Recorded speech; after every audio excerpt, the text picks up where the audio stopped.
When I say Kentucky straight bourbon whiskey, finished in port wine barrels, your brain probably goes straight to Angel's Envy.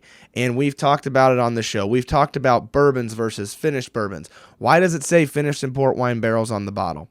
Well, fortunately enough, I had a stranger reach out to me online and offer to give me his expertise on the topic. So today we have the pleasure of sitting down with Angel's Envy founder and Kentucky Bourbon Hall of Famer, Wes Henderson, to talk about everything from Angel's Envy and how it got started to Wes's father's previous resume before Angel's Envy that some of you might not realize.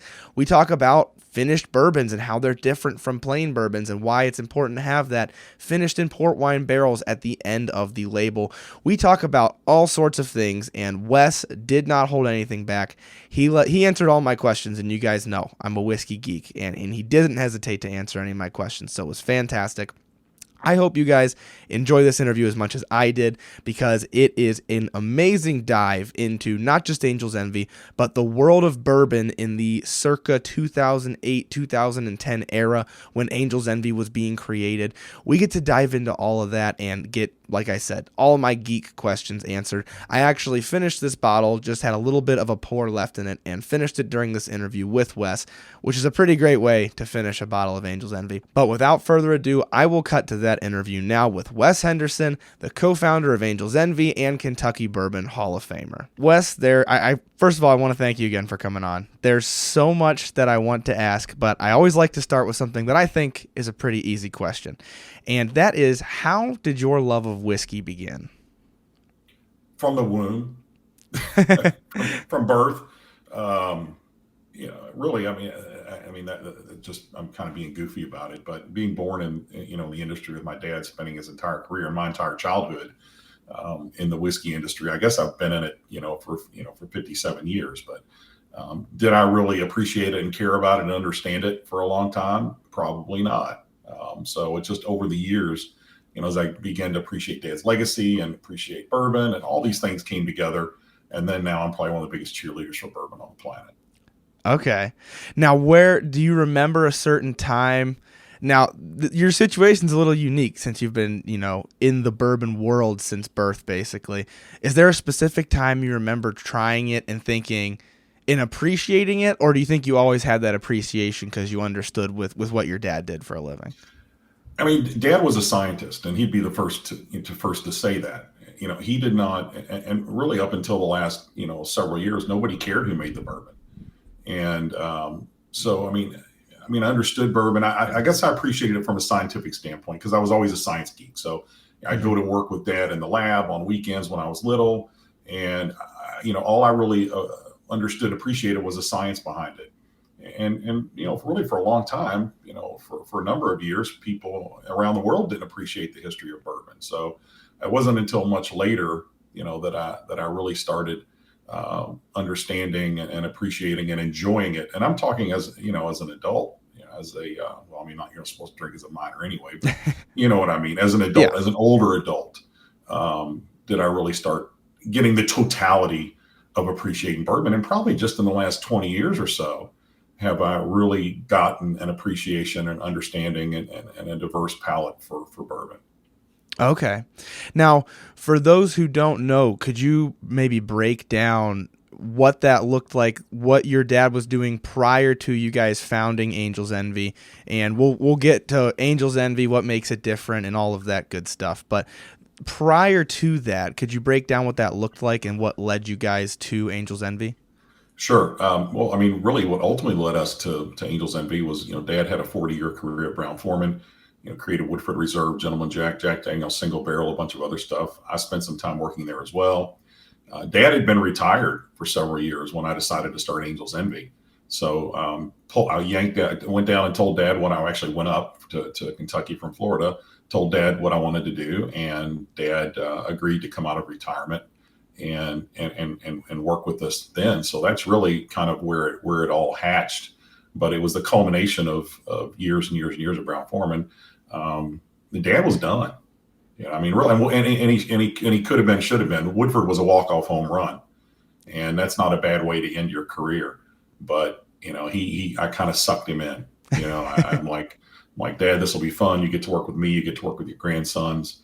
And, it wasn't a hard sell. It really wasn't. Yeah, he could have had a walk-off home run, and then he came back and you guys hit a grand slam together. It seems. I think so. No, I think you're right. I mean, when we got back into it, we had no clue what we were getting into. And we didn't have any aspirations of doing anything other than creating a little craft bourbon brand as a family. We did not set a goal to be a global brand like we are now.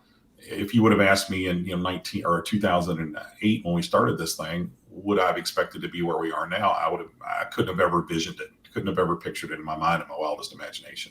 Wow. And so was it always to be a finished product, or did that come later? You just wanted a craft bourbon, or did you know that was what you were going for, was the finishing process?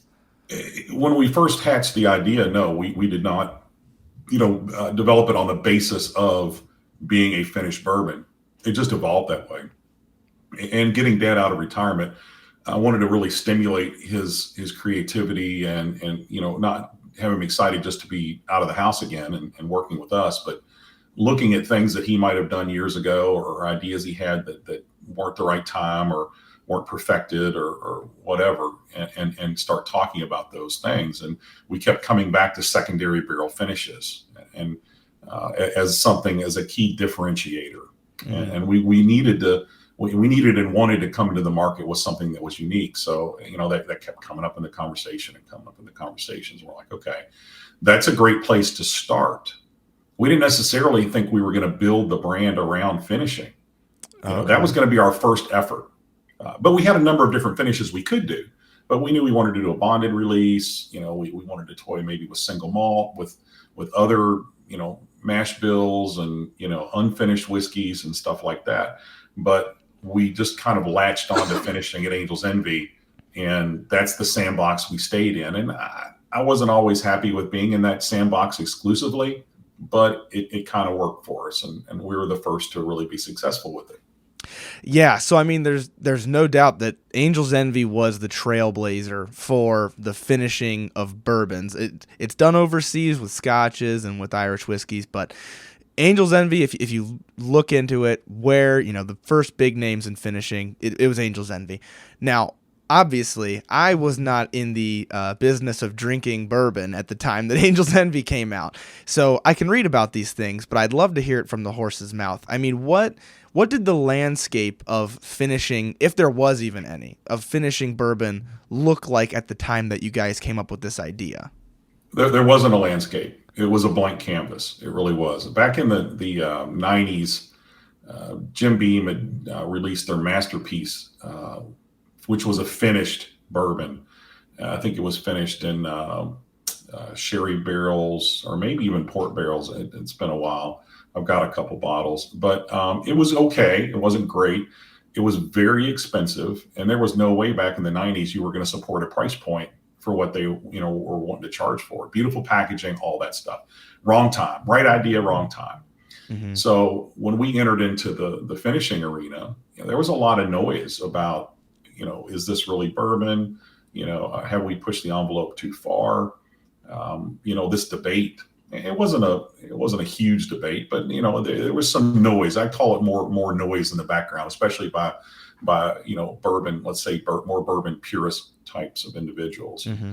But we had good, healthy debates about it, and we settled on, look, it's not bourbon, it's bourbon finished in port wine barrels. I mean, that's really, and that's what it is. That's what it says on the bottle. That's what's in the bottle. So it was a Wild West. It really was. But we were the first to capitalize on it. And I still think to this day, we do it better than anybody else. We have an enormous amount of creativity in how we approach finishing. We have, different degrees that we do our finishing, and I think we just have a good view on how that should be done. Now there's a zillion of them out there. Yeah, which is okay, and some of them I like, some of them not so much. What I don't like is when you use finishing to mask whiskey that's kind of not so great.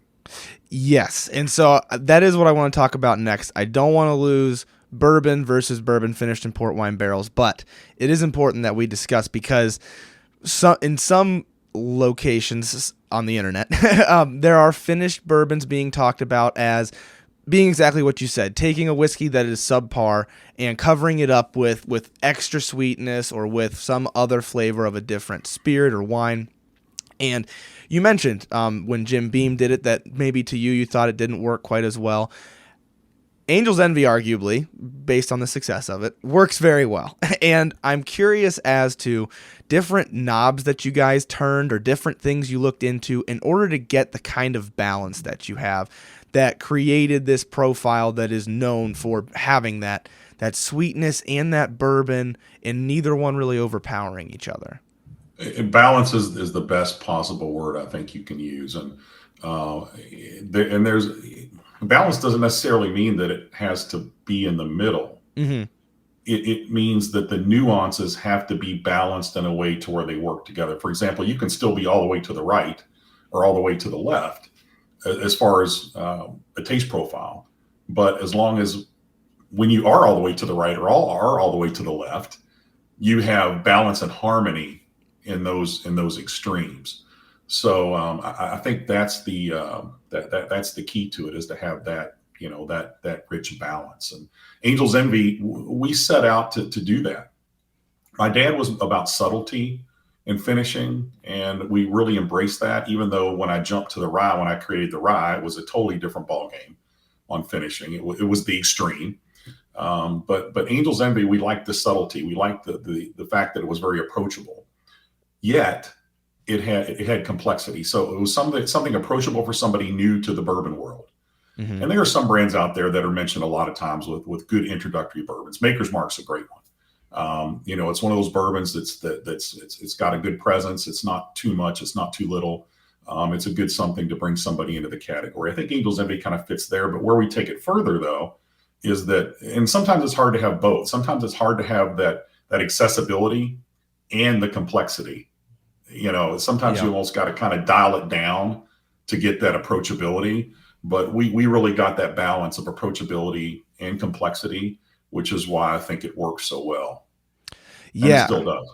Yeah, I think you hit the nail on the head that it's not necessarily a balance of sweet to spicy or bourbon to wine. It's that balance of you've got the sweetness that makes it easy for beginners to drink, but the complexity that makes it interesting enough to continue to drink, and that, veteran drinkers still enjoy it. Because as you've mentioned with covering up some cheaper whiskeys with finishes, as some brands are being accused of nowadays, some brands, you get the loss of balance isn't, it's just too sweet or it's just too spicy. It can be, it's nice and sweet, it's got a little bit of spice, but I'm only really getting the finish. I'm only getting this profile, and I'm getting these few flavors, and I can't really pick it apart any more than that. It's riding that line between being a flavored whiskey. It's not a flavored whiskey, but it comes across more that way to some folks. And the finishing process is not cheap. So when folks get sold these bottles that can be incredibly expensive, and that's the case, you can see how that balance is really necessary, which we do see with Angel's Envy. Is that the product of specific, I'm sure it's all of these things, but in terms of what you guys looked at, did you see anything with a specific type of port wine or a specific duration in the barrel or a specific bourbon that you put into that barrel prior to going into it? Or could you just break down how each of those factors played into creating the profile that you deemed to be Angel's Envy? Sure. And let me go back just a little bit and address something you just said about harmony, complexity, and all those things. It's very possible to have all these wonderful flavors, but if they're jumbled up in one big mess, you can't pull anything out of it. Then you've got all these great flavors, but there's so many layers, and things are buried here and buried there. The nuances you can't really appreciate. And I think the true artistry in this is to be able to get it to dance between the different flavors and to layer it in a way to where you can experience, all those things, as opposed to the rye is another good example. I know I keep coming back to it, but because it's such a powerful flavor with that rum barrel finishing, that's where the risk lies with having so much going on in that glass then you can just get this big mess. But Hmm. with the port finish, getting back to answer your question, there are so many ways to influence the final product. Certainly the bourbon you start with. We sourced our bourbon initially. To this day, we've never talked about where it came from. Everybody guesses, and most of the time guesses wrong. But it was part of a very famous inventory stock. I almost wish I could talk about it. Maybe one of these days I can. But so we got a hold of this inventory, and it was phenomenal. It really was, and it was so cheap compared to how much bourbon is today. And so we knew what bourbon we had. So how do we take this bourbon and achieve that finish that we want?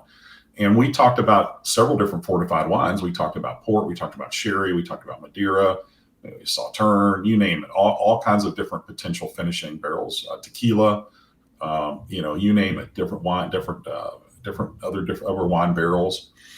But I kept coming back to port. And honestly speaking, the port barrels were easier for us to get. So that was our jump point. It didn't matter where we started because we knew we were going to be able to make good whiskey, good finished whiskey, no matter which route we went. So, I had a good route to get the port barrels. I had a broker in Portugal. I tried many different types of port, and I settled on, I wanted to have port with a story, some exotic port that, they made five bottles a year and, all this something with a big backstory. But we ended up with Ruby Port, which is probably the least sexy of all ports. But it is a barreled port. Not all ports are barrel aged. So, we're also restricted there too. And we eventually moved to tawny. But the Ruby Port just worked the best. So that you're balancing the type of bourbon, the type of port, the number of uses of the port barrels for finishing, because if you're using them over and over again, you're going to get diminishing returns as you use them. Right. The length of time that bourbon is aged in the original barrel, the length of time that the bourbon is finishing in the secondary barrel, where you're doing this finishing. Are you putting it in a warehouse on a pallet? Are you sticking it in corners of a rick house? Where you're not just getting a finishing, you're getting a secondary maturation with the European oak. So I know that's a long-winded answer to your question, but it's a long-winded because there are a ton of factors that go into play there. So all those things have to come together in a way that created that layered, approachable, complex brand that is known as Angel's Envy now. No, I think all that detail is necessary because I think it helps put into perspective that this is not, you've got flavor A and flavor B, you slap them together, you get flavor C. I mean, it's much more complex than that. And go ahead. Well, it is. And you can vary a blend by, here's a quick example, and I'm kind of going off the rails. Well, not really. Let's say you're doing a blend and you get this, you're blending all these different barrels together, and you find a barrel that has got this wonderful sherry or cherry flavor to it that you really love. And let's say you pour half of that barrel into the blend, and you're like, oh man, there's that cherry. I love that cherry. I'm not talking, flavored cherries, but you know what I mean? That cherry flavor that you get in bourbon. Mm-hmm. And then you think, well, okay, I want to kick that up a little bit. So the common thought is okay, we'll dump the rest of the barrel in there, the one that tastes so much like cherry, and we're going to get more cherry. Well, sometimes you can get that. Often it's possible, or you not get any results, or you can cancel it out. Mm-hmm. It happens on a molecular basis. So what the common realm of thought is that by upping one variable, then you're going to get that variable back expanded. Mm-hmm. It's possible to get it back expanded. It's also possible to lose it entirely. So that's what's fun about doing blending. So it can vary by 5%, 2%, whatever, and you can have a completely different ending. Yeah. And I think anybody, if you've ever tried just home blending, like in a glass, you can see that immediately, that A plus B almost never equals C. It's always some weird combination of the way all the different things come through. And I do want to add a little bit of context too, because you mentioned the port finish, and a lot of my listeners tend to be newer into the whiskey world, and you might hear port finish and think, well, obviously they went with port. Port's so common with bourbon. But I want to add the context of what you said earlier. When you guys did this was a blank canvas. So the reason port is now common is arguably because of the success of Angel's Envy. I think it'd be fair to argue that. No, I don't even think you have to argue it. I mean, if you go back and look at what was out there, you know, there wasn't much out there at all. I think there was one in Washington State, and I can't think of it off the top of my head, but you know, we were the first, and then you know, boom, boom, boom, everybody kind of came into the game, which I love. I love and all port finishes aren't created equal. Right. Yeah, I mean, all finishes of the same, you know, variety of barrel are not created equal. I got into one of the biggest fights I've ever had with our marketing team years ago in a meeting for saying something boneheaded when we were talking about doing a sherry finish, and our marketing director, you know, exclaimed that we can't do a sherry finish because somebody else did it. I'm like, we're going to do our interpretation of a sherry finish. That's how we're going to handle that, and that's what you're seeing with all these other, you know, it's their interpretation of what that should be like. And I think that's why there's so many different ways to you know, to cut the cake in that regard. Yeah, and they do truly come out, I mean, very different if you've tried multiple different finished bourbons.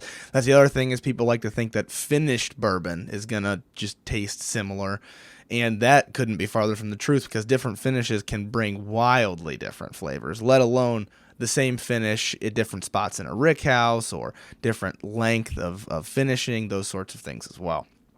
I can probably name 50 variables, that maybe even more, that come into play when, you know, we just mentioned a bunch of them. Right. But there are many more that we could sit here and just on a whiteboard and just boom, boom, boom, boom, boom, you know, and go through them. Now, do we factor every one of those things in every time? No. But there are some that are very key that we have to monitor, and we have to, you know, to make sure that we adjust those variables to get the result that we want. All the others aren't as important. Right. And I imagine a few of those main variables are the ones that you really need when you're looking at quality over time, continuing to give out the same product and have it be consistent. I imagine there are a few that you're always trying to make sure, if you have to, you know, change up any one of them, you want to make sure the product still comes out consistent. Got to have it consistent, and that's the pitfall of having so many variables, is that you have so many opportunities to lose consistency or to have drift, you know, in your taste profile. And we've experienced that, you know, in the past, you know, where I pick up a sample and over time, and you know, a sample that's 1 year from another, and I think, you know, man, this thing's drifted a little bit, and you got to recalibrate and dial it back in. But yeah, there are a lot of opportunities to screw it up with all the extra variables there. Yeah. Now, what does that look like from your perspective, keeping track of that drift over time? Do you guys just have old samples, or did you always compare back to specific samples, or how did that quality work, if you don't mind my asking? Yeah, I think that we saw it most dramatically with one of our products, an Angel's Envy. I don't want to talk specifics about it, but one day I picked it up and I'm like, man, this thing is, you know, and I wasn't doing daily testing, you know, like I was at the beginning. We had a team, and we weren't going back far enough to these reference samples. You don't have to do it every day, but you know, once a month, it's good to go back and pull some of your earliest samples and recalibrate if you need to, and once every month, once every 2 or 3 months or whatever. And we weren't doing that. So that's where you get that, you know, if any of your listeners or viewers are pilots, you know, like I enjoy doing from time to time, you know, you get this, it's a John F. Kennedy Jr. syndrome. You know, you're flying an airplane, and, you know, your aircraft slowly starts to turn one way or another, and your inborn ability to determine balance, you know, in your inner ear and everything like that, because it's happening gradually. You know, you heard the phrase "flying by the seat of your pants," right? Right. So, you know, because that drift is happening, and let's say you have no visual cues. Let's say you're in the clouds and you don't have the horizon, you don't have, you know, different things to be able to tell visually you're drifting. So, before you know it, you're drifting a little bit more and a little bit more, and your body's not responding to it because it's happening so slowly. And then you get into a situation where you've got a dangerous, attitude or whatever, and you crash your plane into the ocean. That's kind of a dramatic example, but it's that imperceptible drift that can happen if you're not constantly going back and cross checking, let's say, or I don't know if recalibrating is a good word to use as well. Yeah, I know for certain I have at least one pilot listening. I actually went to school for aerospace, so the metaphor is much appreciated. There you go. And anybody that flies airplanes, if you heard the JFK Jr. thing, the minute you heard it, you know exactly what happened. So, yeah, it's a very, very common scenario with flying. yeah, and I can see how, if you were taking, this is the thing that I think a lot of folks, outside the industry, such as myself, just doing the tastings, don't think about. If you're tasting January versus February, and then you taste March versus February, and then you taste April versus March, you're going to have that drift and not have any idea, because they could be so close that you can't tell. And then when you get to December and try that versus January, could taste almost entirely different. You're basically playing a game of telephone with the palate, which is why, as you said, those quality checks are so important in that recalibration. Your average consumer is usually not able to detect, like where I say, we get drift. Just because I see it, unless it becomes dramatic, the average drinker is not going to notice those things. But you're right. I mean, now that's one of the reasons, though, at the very beginning, especially because we were sourcing whiskey. We knew that we didn't have as much control over that source whiskey. We had control over what we bought and what the mash bill was and where it came from and everything like that. That's why I put batch numbers on the labels, is instead of pretending like those subtleties didn't exist. And by the way, with Angel's Envy is tremendously consistent. So, it's really not as much of an issue as I thought it was going to be. At the very beginning, I thought, okay, so we may have some swings here in taste profile just because of what we had to work with. And we were new at doing it with finishing. So why not put the batch numbers on the bottle? And instead of pretending those subtleties don't exist, we embrace them. And I visioned a database online or, a forum where people could talk about different batches. And, we could keep a log of every batch number and the taste. We never did it. But I think in theory, it was a great idea. So, you embrace those, but you don't want to drift too far. You don't want somebody to pick up a bottle today and love the shit out of it. And then, 8 months from now, pick up a bottle and say, oh my God, I don't recognize that. Right. You definitely don't want that, but it's okay to have little discovery points as you go along. Yeah. And I should clarify when I ask this, that you're absolutely correct. It's not like an Angel's Envy thing. It's any bourbon, any whiskey you've ever bought that's supposed to be a consistent bottle. They have to do those types of checks. I mean, they have to make sure what they're doing is going to be consistent. But yeah, having the batch numbers, or in some cases having single barrels where you can have those little nuances, that is also a fun aspect of the whiskey hobby as it is. It is fun. And you can pretend it didn't exist. And like, we were inclined to do at the very beginning. You can say, oh, it's going to happen. But that was also, we were early to the game on that. You weren't seeing, we're one of the first brands to do these special blend programs. Now, the single barrel stuff existed out there, but it was few and far between. You had large accounts like casinos or, corporations or whatever that would, let's say Woodford, for example, and go do the special barrel. There may only be 20 a year that somebody did. And, but the special blend program we started years ago, where we did exactly what I was talking about, a little bit of this, a little bit of that with the consumer, was we're really one of the first to go down that road as well. Yeah, that's a good point as well. And definitely the single barrel game wasn't what it currently is right now either. So the small batches, the single barrels, it's another area that was yet to be discovered. It's important to put it into that context, especially for guys like me who weren't drinking it back then. Yeah, well, it's huge now, as you know. I mean, single, you can't, you walk into a store and I almost think there are too many of them out there now, and they're very expensive. Yeah. I really weigh, when I look at a bottle that's, $129 or, 100, anything over 100 or whatever, I'm like, that's a single barrel or a special pick or barrel pick, whatever you want to call it, from a liquor store. Is it really is it worth the money? Is it going to be that dramatically different? Some of Yeah. them are, some of them aren't. Yeah, and I think it's very important to make sure it's either a liquor store or a content creator that you trust and like their opinion. Especially it can be the case with like a content creator. I just did my first barrel pick, and I promise this wasn't the case, but it can be the case that it's almost a little bit of like a money grab. It's almost just a way of putting something out there with your name on it. And they, as you mentioned, they can get very expensive.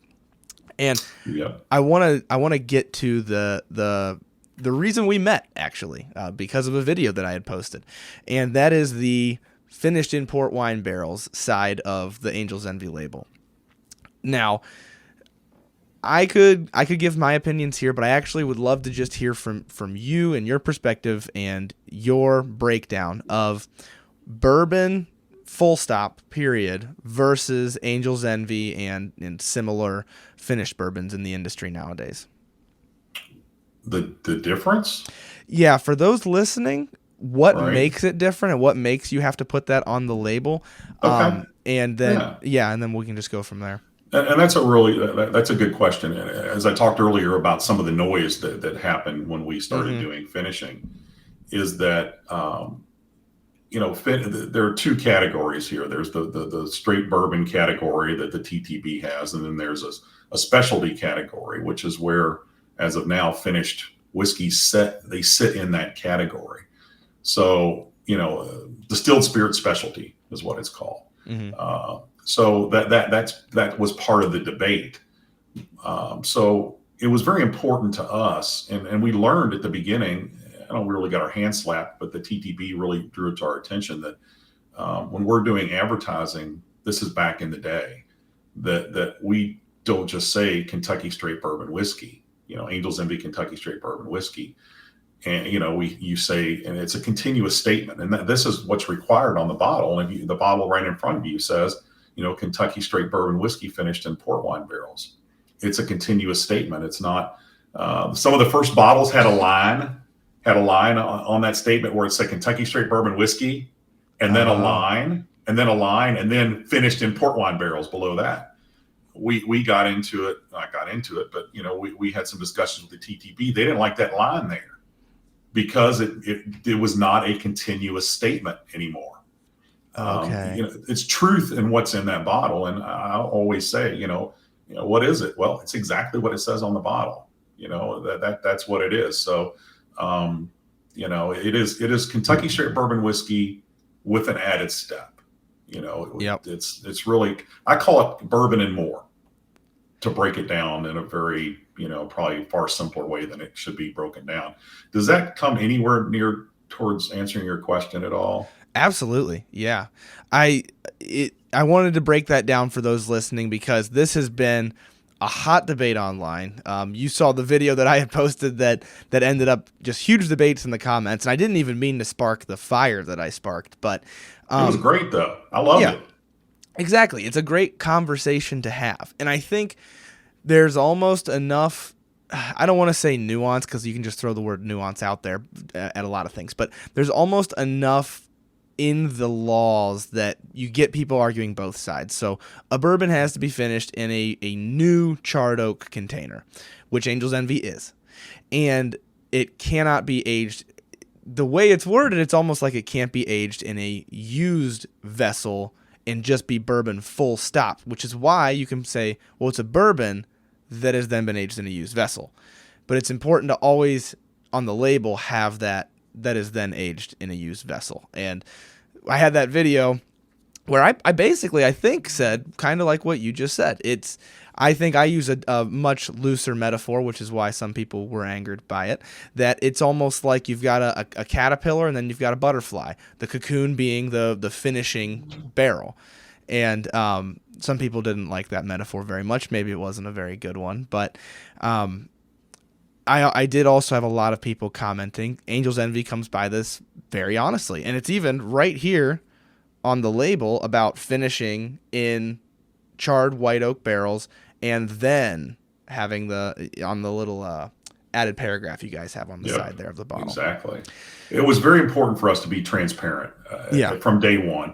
And back in the 2008, 2009, 2010, 2011 or so, those years, you had a lot of new products coming to market, and there was some lack of transparency with with a number of them, and in some cases, flat out uh, exaggerations or uh, omissions, Hmm. material omissions that people should be able to know about. And we felt very strongly at the very beginning the only way that we were going to be able to pull this off was by, and we talked about sourcing. That was a dirty word for a long time. Yeah. Even though distillers have been selling each other bourbon, hell, when Heaven Hill burned down, other people made their bourbon. Watch the YouTube video of the Heaven Hill fire and Hmm. see all these warehouses burning to the ground and the distillery burning to the ground. And other people made their whiskey for them for a long time till they were back. They were back up. So we really thought it was important to I think that gave us a lot of legitimacy and a lot of respect in the with people that were initially skeptical. They're like, well, okay, if the Hendersons are doing it, you had Lincoln Henderson, who's the inaugural member of the Bourbon Hall of Fame. There may be something here, but it's interesting that these debates are still happening today. And I'll tell you, I encourage everybody watching this thing to listen to it. Don't take it too seriously. Really don't. Enjoy your whiskey, and however you like it is how you like it.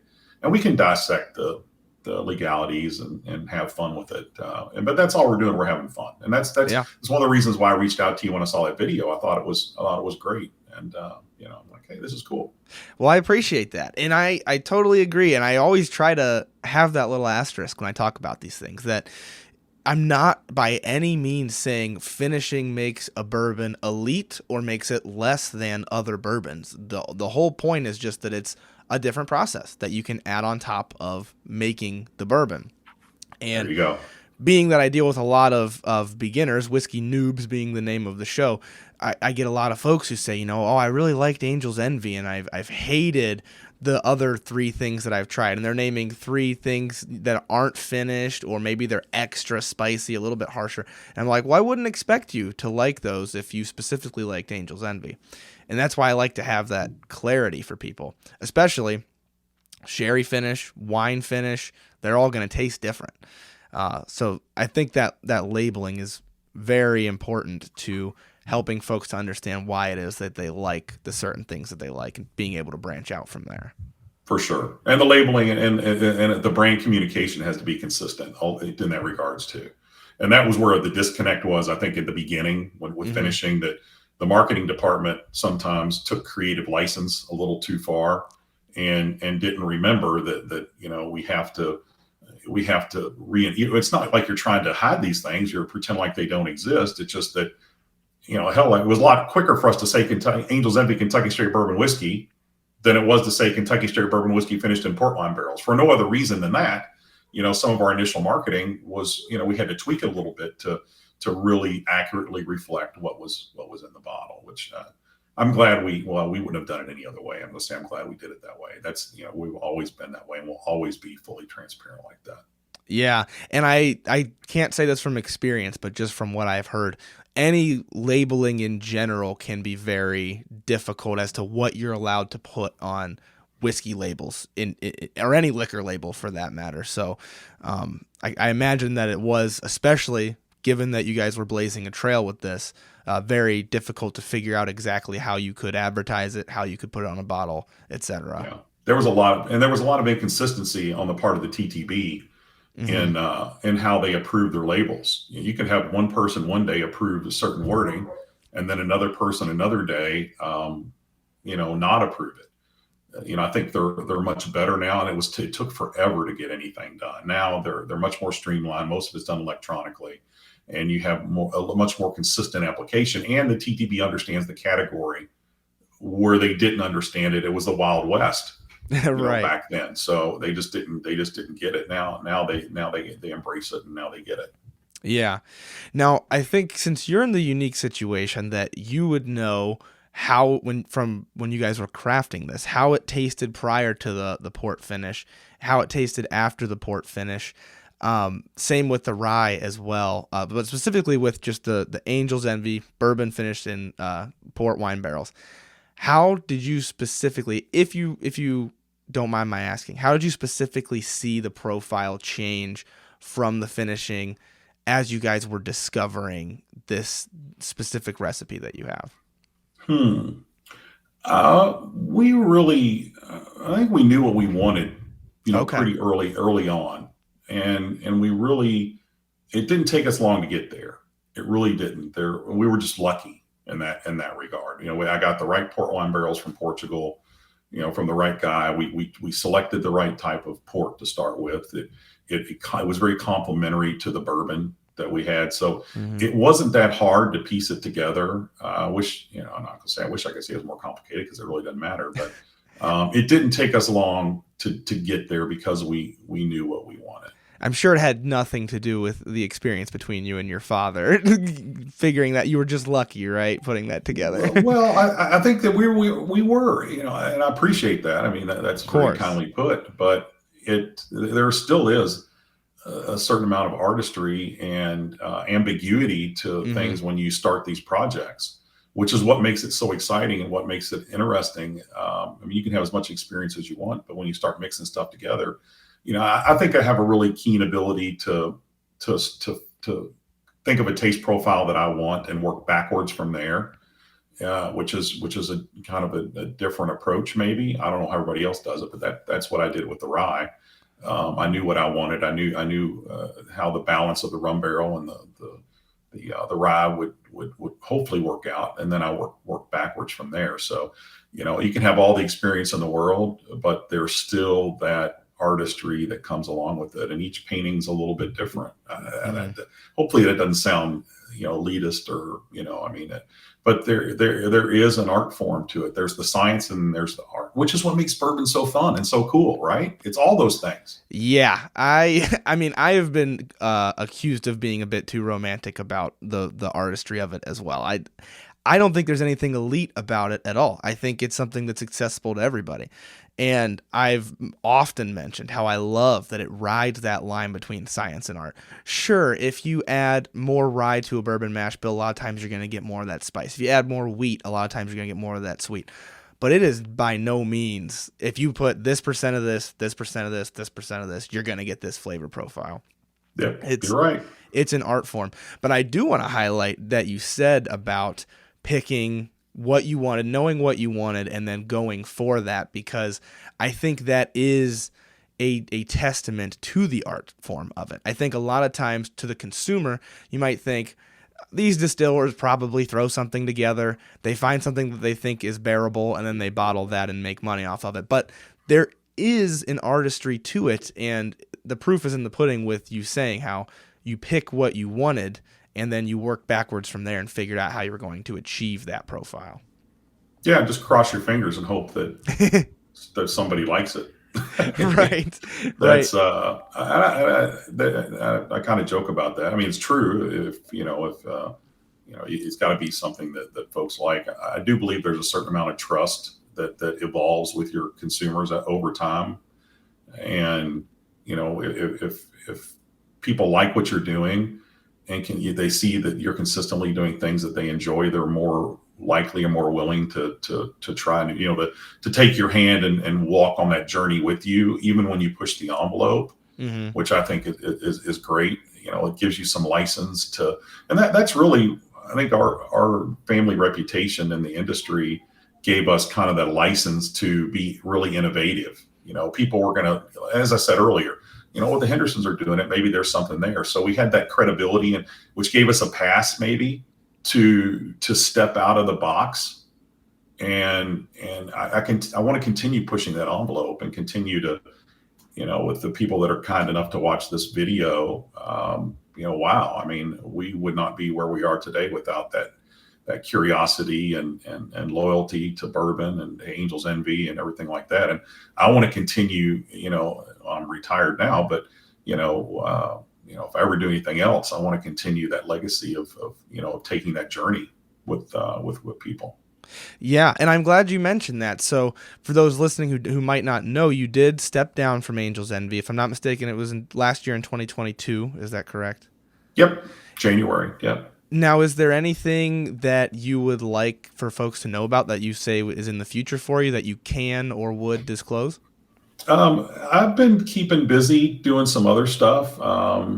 If you look on my Instagram profile, and please tag it, it's at KY Bourbon Maker, at KY Yes. Bourbon Maker. I have a role in law enforcement as a death investigator, which is kind of an oddball.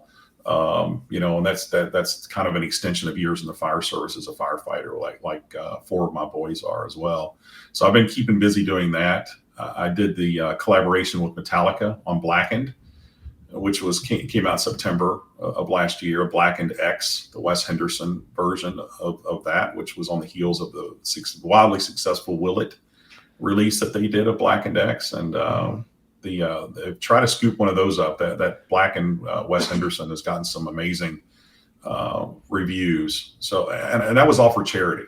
That went to tornado relief in Western Kentucky, which is ironically I responded to that disaster as a member of the mass casualty team. So I Wow. mean, we went there and handled all those death investigations like we did in Eastern Kentucky. It was a weird 6 months. We had the horrible tornadoes in Western Kentucky, and then in Eastern Kentucky we had floods that killed a bunch of people too. So the team I was on responded to both Western and Eastern Kentucky and handled all those fatalities. So to be able to take a bourbon and work with Metallic, which was cool as shit, and Rob Dietrich, their master distiller, and create something that we know the money went to help people who lost everything was a real joy for me, and I want to continue doing things like that. I've got another collaboration with another brand that's happening right now. I can't really talk about it, but it's going to be a pretty big collaboration. So I'm just feeling things out. I am getting a little bored and itchy though. So we'll see but we'll keep talking, man. And I'll tell you what, first time something pops up, I'm gonna holler at you. We're gonna talk some more. I like the sound of that. I like the sound of you getting itchy. I can't wait to see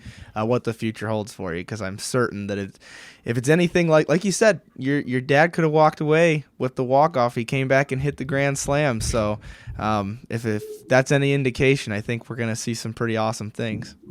I hope so. I hope so. And you can probably hear my dogs barking too. The one thing about COVID that, just totally off the topic, but, Yeah. before, when you did conference calls before COVID, if you heard a kid in the background well, first of all, we weren't doing it at home, but, let's say you stayed home sick, you heard a dog barking or a kid screaming, you were mortified. You were like, oh my God, it's so unprofessional. Now with COVID and all the Zooms we've been doing and all that stuff, it's like, hell, I should have just sat in my kitchen with the dogs barking and the kids yelling, which I don't hear anyway. After having 6 kids and 6 dogs, Right. you could drive a freight train through my kitchen and I wouldn't hear it.